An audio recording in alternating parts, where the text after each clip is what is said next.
नमस्कार दोस्तों।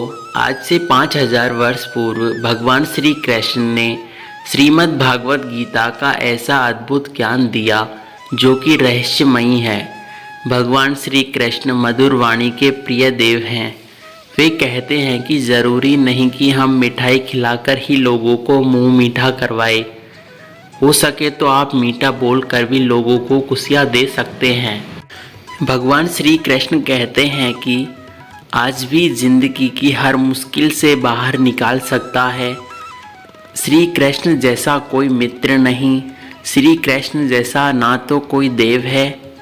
श्री कृष्ण इतने दिव्य, इतने अद्भुत हैं जिसके बारे में सोचना भी मुश्किल है। आज हम उन्हीं श्री कृष्ण के बारे में बात करेंगे। हमारे प्रिय कान्हा जी, जिनके जीवन से जुड़ी व उनके 11 उपदेश से जिंदगी का संपूर्ण सार ही खिल उठेगा, जो हमारी ज़िंदगी को बदलने में काफ़ी योगदान कर सकते हैं। इन चीज़ों को समझने के लिए आपको अंत तक वीडियो देखना ज़रूरी है। तो सफलता के लिए भगवान श्री कृष्ण के इन 11 सूत्र को जानते हैं। भगवान कृष्ण ने गीता के माध्यम से संसार को जो शिक्षा दी है वह अनुपम है। वेदों का सार है, उपनिषद हैं तो उपनिषदों का सार है, ब्रह्मसूत्र और ब्रह्मसूत्र का सार है, साथ ही गीता का विशेष सार है। गीता में उन सभी मार्गों की चर्चा की गई है जिन पर चलकर मोक्ष, बुद्धित्व, कैवल्य तथा समाधि की प्राप्ति की जा सकती है। दूसरे शब्दों में कहे तो जन्म मरण से छुटकारा पाया जा सकता है। साथ ही तीसरे शब्दों में कहे तो खुद के स्वरूप को पहचाना जा सकता है। चौथे स्वरूप में आत्मज्ञान तथा पांचवें शब्दों में कहे तो ईश्वर को प्राप्त किया जा सकता है। आओ जानते हैं कि भगवान श्री कृष्ण के वे रहस्यमय सूत्र जिन्हें जानकर आपको लगेगा कि सच में यह बिल्कुल ही सच है। निश्चित ही ये सूत्र आपके जीवन में बहुत काम आएंगे। जीवन में सफलता चाहते हैं तो गीता के ज्ञान को अपनाएं और निश्चय ही भय मुक्त जीवन प्राप्त कर सकेंगे। गीता के पहले अध्याय यानी पहले पेज पर है कि भगवान श्री कृष्ण कहते हैं कि यदि आप लक्ष्य को प्राप्त करने में विफल रहते हैं तो आपकी रणनीति बदलने की आवश्यकता है। इस जीवन में न तो कुछ खोता है न ही व्यर्थ होता है। जो इस लोक में अपने काम की सफलता की कामना रखते हैं वे देवताओं की प्रार्थना करें। साथ ही उन्होंने दूसरे पेज में लिखा है कि भगवान श्री कृष्ण कहते हैं कि खुशी मन की एक अवस्था है जो बाहरी दुनिया से नहीं मिल सकती। खुश रहने की एक ही कुंजी है, इच्छाओं में कमी रखो, क्योंकि जब व्यक्ति की इच्छाएं बढ़ने लगती हैं और वे उसकी प्राप्ति को नहीं कर पाता है तो वह भी दुखी का कारण बन जाता है। तीसरा उपदेश है कि आत्म विनाश या नरक के ये द्वार वासना, क्रोध और लोभ। क्रोध से भ्रम पैदा होता है, भ्रम से बुद्धि नष्ट। जब बुद्धि नष्ट होती है तब तर्क नष्ट हो जाता है। साथ ही जब तर्क नष्ट होता है तब व्यक्ति का पतन होना लगता है। वह जो भी सभी इच्छा त्याग देता है और मैं और मेरा की लालसा में भावनाओं से मुक्त होकर वह शांति खो देता है। चौथे सूत्र में भगवान श्री कृष्ण ने गीता के उपदेश में लिखा है कि विश्वास क्या है। मनुष्य अपने विश्वास से निर्मित होता है। जैसा वो विश्वास करता है वैसा तो बन जाता है, परंतु व्यक्ति जो चाहे बन सकता है यदि वह विश्वास के साथ इच्छित वस्तु पर लगातार चिंतन करे तो हर व्यक्ति का विश्वास उसकी प्रकृति के अनुसार विश्वास की शक्ति को पहचान सकता है। भगवान श्री कृष्ण ने 5वें सार में लिखा है कि मित्र और शत्रु दोनों है मन। जो मन को नियंत्रित नहीं करते उनके लिए मन एक शत्रु बन जाता है।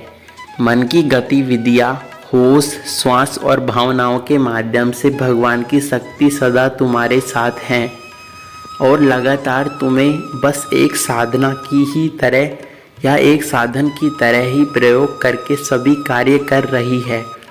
मन अशांत है और उसे नियंत्रित करना कठिन है, लेकिन अभ्यास से उसे वश में किया जा सकता है।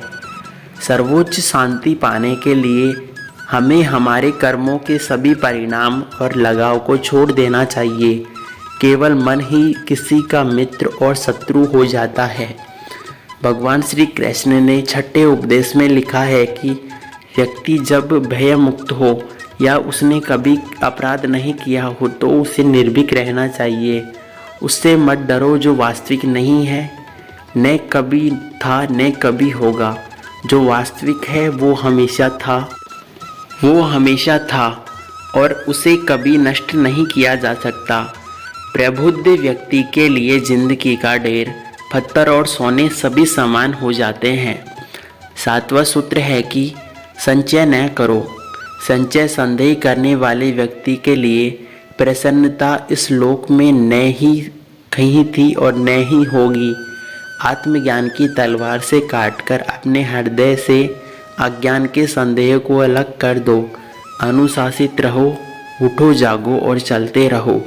संदेह, संचय, दुविधा और द्वंद्व जीने वाले लोग ना तो इस लोक में सुख हो पाएंगे, ना ही वे सुखी थे, न ही परलोक में वे सुख रह पाएंगे। उनका जीवन निर्णयहीन, दिशाहीन एवं भटकाव सभी मार्गों से भरा हुआ, रुथला हुआ है। भगवान श्री कृष्ण 8वें सूत्र में कहते हैं कि आत्मा न जन्म लेती है और ना ही मरती है। जन्म लेने वाले के लिए मृत्यु उतनी ही निश्चित है जितनी कि मृत होने वाले के लिए जन्म लेना। इसलिए जो अपरिहार्य है उस पर शौक मत करो। न कोई मरता है न कोई मारता है, सभी निमित्त मात्र है। सभी प्राणी जन्म से पहले बिना शरीर के थे, मरने के उपरांत भी वे बिना शरीर के वहाँ से जाएंगे। यह तो बीच में ही शरीर वाले देखे जाते हैं, फिर किसका शोक करना। यह आत्मा किस काल में भी न जन्मती है और ना ही मरती है, अथवा न यह आत्मा को किसने फिर होने वाली है, क्योंकि यह अजन्मी नित्य शाश्वत है। शरीर के नाश होने पर भी यह नष्ट नहीं होती, सदा अजैव और अमर रहती है। कभी ऐसा समय नहीं था जब मैं, तुम या ये राजा महाराजा अस्तित्व में नहीं थे, न ही भविष्य में कभी ऐसा होगा कि हमारा अस्तित्व समाप्त हो जाए। हे अर्जुन, हम दोनों ने कई जन्म लिए हैं, मुझे याद है, लेकिन तुम्हें नहीं है। गीता के उपदेश 9 में भगवान कहते हैं कि कर्मवान बनो। निसंदेह कोई भी व्यक्ति किसी भी काल में क्षण मात्र भी बिना कर्म किए नहीं रहता, क्योंकि सारा मनुष्य समुदाय प्रकृति जनित गुणों द्वारा परवश हुआ कर्म करने के लिए बाध्य होता है। अपने अनिवार्य कार्य करो, क्योंकि वास्तव में कार्य करना निष्क्रियता से बेहतर है। ज्ञानी व्यक्ति को कर्म के प्रतिफल की अपेक्षा कर रहे अज्ञानी व्यक्ति के दिमाग को अस्थिर नहीं करना चाहिए। अप्राकृतिक कर्म बहुत तनाव देता है। किसी और काम का करना, अपना काम करे, भले ही उसमें अपूर्णता करनी पड़े। बुद्धिमान व्यक्ति कामुक सुख से आनंद नहीं होता। कर्मयोग वास्तव एक परम रहस्य है। गीता के 10वें अध्याय में भगवान श्री कृष्ण अर्जुन से कहते हैं कि जो मेरे साथ है मैं उसके साथ हूँ। संपूर्ण ब्रह्मांड मेरे ही अंदर है। मेरी इच्छा से ही सब प्रकट होता है और अंत में मेरी इच्छा से ही सभी का अंत होता है। मेरे लिए न कोई घृणित है न ही कोई प्रिय, किंतु जो व्यक्ति भक्ति के साथ मेरी पूजा करते हैं वे मेरे साथ हैं, मैं उनके साथ हूँ। बुरे कर्म वाले व्यक्ति, सबसे नीच व्यक्ति जो राक्षसी प्रवृत्ति के होते हैं, उनकी बुद्धि माया ने हर ली है। वे मेरी पूजा करना, मुझे पाने का प्रयास नहीं करते। हे अर्जुन, कल्पों के अंत में सब भूत मेरी प्रकृति को प्राप्त होते हैं, अर्थात प्रकृति में लीन होते हैं, और कल्पों के आदि में उनको मैं फिर रचता हूँ। मैं उन्हें ज्ञान देता हूँ, सदा मुझसे जुड़े रहते हैं और मुझसे प्रेम करते हैं। हे अर्जुन, मैं सभी प्राणियों को समान रूप से देखता हूँ। न कोई मुझे कम प्रिय है, ना ही कोई अधिक प्रिय, लेकिन मेरी प्रेम पूर्वक आराधना करते हैं वो मेरे भीतर रहते हैं। मैं उनके जीवन में आता हूँ। मेरी कृपा से कोई सभी कर्तव्यों को निर्वह करता है, बस मेरी शरण में जाकर अनंत अविनाशी निवास को प्राप्त करता है। हे अर्जुन, केवल भाग्यशाली योद्धा ही ऐसा युद्ध लड़ने का अवसर पाते हैं जो स्वर्ग के द्वार के समान होता है। अंतिम अध्याय में भगवान श्री कृष्ण अर्जुन से कहते हैं कि वे ईश्वर स्वरूप के बारे में बताते हैं। भगवान प्रत्येक वस्तु में हैं और सबके ऊपर भी, परंतु व्यक्ति सिवाय ईश्वर के किसी और पर निर्भर नहीं करता। सभी काम छोड़कर बस भगवान से पूर्ण रूप से समर्पित हो जाता है। मैं तुम्हें सभी पापों से मुक्त कर दूंगा, शोक मत करो। जो कोई भी जिस किसी भी देवता की पूजा करता है, विश्वास के साथ उसकी इच्छा रखता है, मैं उसका विश्वास उसी देवता के साथ दृढ़ कर देता हूँ। हे अर्जुन, मैं भूत, वर्तमान और भविष्य के सभी प्राणियों को जानता हूँ, किंतु वास्तविकता में कोई मुझे नहीं जानता। ईश्वर एक अदृश्य, अकथनीय शक्ति है, क्योंकि ईश्वर का ना तो कोई अंत है, ना ही कोई आदि है। जिसके संसार की उन्नति, पालन और लय होता है, मानवीय रूप में उसकी ऐसी कल्पना की जा सकती है। उसने सभी ओर से ज्ञानेंद्रियां और कर्मेंद्रियां हैं। अंत में भगवान श्री कृष्ण अर्जुन से कहते हैं कि सर्वतः प्रणिपादम तत्तरसो क्षिरिरो मुखम, मतलब वह समय समय पर, यानी भगवान समय समय पर संसार में धर्म की पुनर्स्थापना के लिए और सगुण रूप से अवतरित होते रहते हैं।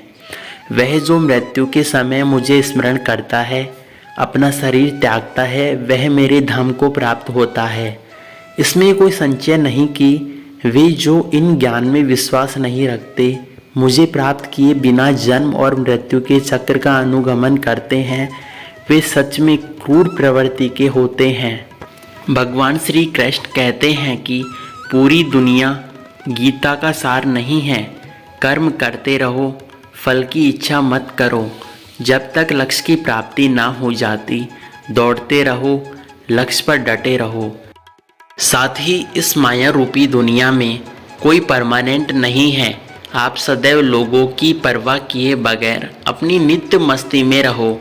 जो होगा वो होकर रहेगा, जो नहीं होना है वो वैसे भी नहीं होगा, तो चिंता किस बात की करनी। जो भी व्यक्ति श्री कृष्ण की इन 12 बातों को जीवन में उतार लेगा, वह निश्चय ही रूप से कभी दुखी नहीं होगा। तो दोस्तों, कैसी लगी आपको ये भगवान श्री कृष्ण की गीता के उपदेश की 11 बातें? अगर अच्छी लगी हो तो कमेंट में लिखिए, और साथ ही कमेंट में जय श्री कृष्णा लिखना ना भूलें। धन्यवाद।